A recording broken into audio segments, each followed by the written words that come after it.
Welcome to AI Explains ICT. In this video, we're diving deep into the core content from Month 9, Episode 7.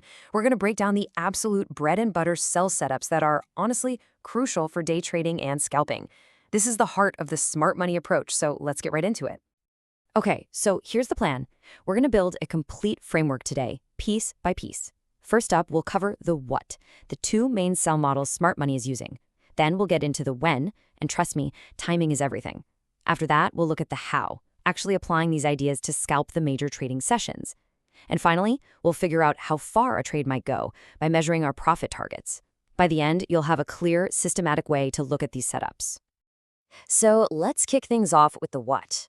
A core idea from ICT is that smart money doesn't just show up and trade. No, they actively create the market conditions they need. They actually engineer liquidity to fill their huge positions at the best possible prices. We're going to look at the two main models they use to pull this off. And here they are. These are the two fundamental models for selling. You can think of them as the two main plays in the entire smart money playbook.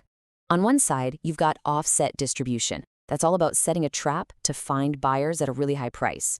And on the other side, we have redistribution. This is more about strategically rejoining a trend that's already heading down. Let's break down exactly how each one of these works. So what in the world is offset distribution? Well, imagine a really clear, obvious high on your chart. Smart money knows for a fact that there's a huge pool of liquidity sitting right above it. You've got stop losses from people who are short, and you've got breakout buy orders. So what do? They intentionally push the price just above that old high, which triggers a feeding frenzy of buying. And that surge, that's exactly what they need. It's a flood of buyers that they can sell their massive positions to at a fantastic price. And this diagram here illustrates that trap perfectly. You see that initial high, right? And then bam, price makes that aggressive move right through the red line labeled stops. That right there is the liquidity grab. It's designed to fool everybody into thinking the price is breaking out, getting them to buy at the absolute worst possible moment. Then once smart money has offloaded their positions, the market slams down in reverse, leaving all those buyers completely trapped. It's a classic move. Okay, now for our second model, redistribution. This setup happens when the market is already in a confirmed downtrend. You know, price never moves in a straight line, right? It always pulls back. Well, smart money uses these little pullbacks to their advantage. They just wait patiently for the price to retrace back up into a premium area, like a little pocket of inefficiency we call a fair value gap, and they use that opportunity to either enter new short positions or add to the ones they already have at a much better price. This slide shows you the model in action. You can see that first big move down that creates that V-shape. Then price pulls back up into that green fair value zone. That's the premium area smart money was just sitting and waiting for. This little retracement often shakes out traders who got in short too early, and it tempts others to try and buy the dip, which again provides the liquidity smart money needs to sell into before the price continues its original move down. Okay, so we've got our two models. We know what we're supposed to be looking for. But that's only half the battle, right? Just as important, if not more important, is when to look for them. A picture-perfect setup that shows up at the wrong time of day is just a low-probability trade waiting to happen. In this game, timing really is everything. Which, of course, brings us to the most critical question. If timing is so important, when exactly are the best times to be on the hunt for these high-probability sell setups? And here's our answer. According to ICT, the highest probability setups, the A-plus trades, happen during very specific high-volume windows that he calls kill zones. Now, looking at the schedule, our main focus is going to be on the London session, which you see in red, and the New York session in blue. And that sweet spot, that overlap period where both London and New York are open for business, that's often where the biggest, most explosive moves of the day happen. Let me be absolutely crystal clear on this one because it's so important. This is a non-negotiable rule from ICT. We simply do not hunt for these types of trades outside of these specific high-volume session times. The volatility and the liquidity that we need just aren't there. The setup must form inside a designated kill zone, period. End of story. All right, we've got the what and we've got the when. Now let's dive into the how. We're going to look at some real chart examples to see how these models actually play out during the major trading sessions. This is where the theory hits the road. Let's start with the London Open. On this chart, you can see price makes a very distinct rally right as the session kicks off, moving up into a premium area. This is a classic redistribution setup. That move up establishes the high of the day, and then look at that sharp sell-off that follows. This is a perfect example of the model and the timing working together in perfect harmony. Now check this out. It's pretty cool how the New York session can often just act as a continuation of the move that London started. In this example, you can see London has already put in the high of the day. So when the New York session opens up, we get a little retracement back up into another premium area. And what does that give us? It's a second chance, another redistribution entry to hop on board the bearish trend that London already set in motion. The London close, which happens late in the New York session, can also offer up some setups, though ICT considers these a bit lower in probability.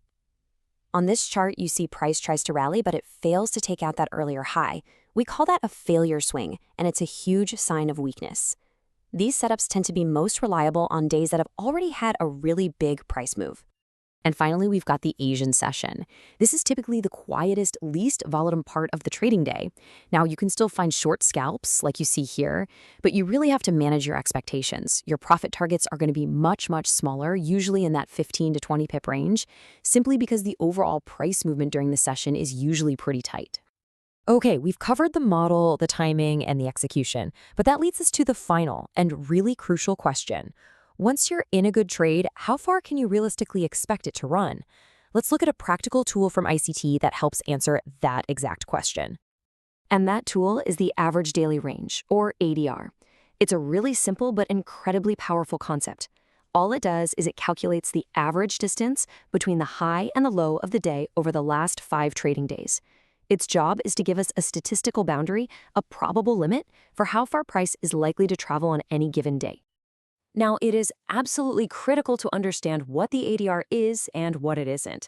It is not some magic line in the sand. As the slide points out, it's just an average, not an absolute. Price can stop short of it, or it can blow right through it, especially on a day with some big news event. Its real value is in helping you frame a realistic, probable objective for your trade. Think of it as a guide, not a guarantee. And this leads us to a key rule in the ICT exit strategy. When you're short and you're targeting the ADR low, the goal isn't to try and squeeze out every single last pip. The rule is, take your profit 15 pips before the price even gets to that calculated ADR low. And this quote from ICT just perfectly captures the entire mindset behind that 15 pip buffer. Look, trading is not about being right and perfectly predicting the exact turning point. It's about being consistently profitable.